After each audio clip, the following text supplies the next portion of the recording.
Hello বন্ধুরা, বাসায় এসে দেখি বাসায় কারেন্ট নাই, বেবির গরম লাগে গরম লাগে ভাই।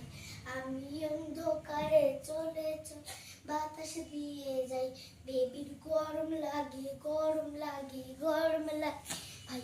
আমি অন্ধকারে চলে বাতাস দিয়ে যাই।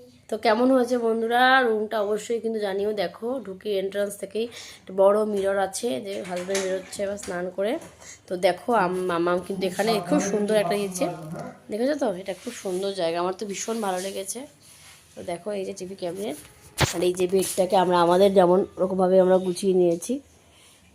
মামামের ব্ল্যাঙ্কেট আর আমাদের যত আইটেম সব আমরা ড্রেসিং টেবিলে ওখানে গুছিয়ে নিয়েছি, কাঁথা রাবার থেকে শুরু করে আমরা এখানে সব সুন্দর গুছিয়ে ফেলেছি। আমার তো ভীষণ ভাল লাগছে, ও সুন্দর লাগছে বলার মতো না। ঘুমিয়ে পড়ি।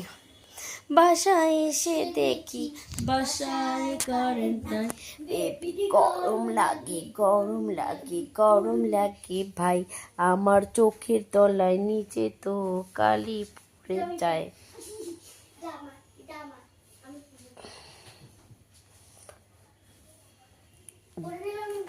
যার বাড়িতে এত সানগ্লাস, সে সানগ্লাস আনতেই ভুলে গেছে। এখন কি করবো কোথায়?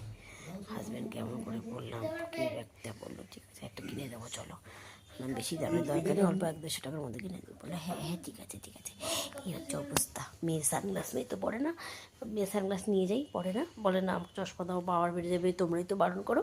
এখন আমিও আনিনি আর কি। যাই হোক, তো চলো বা দেখতে থাকো।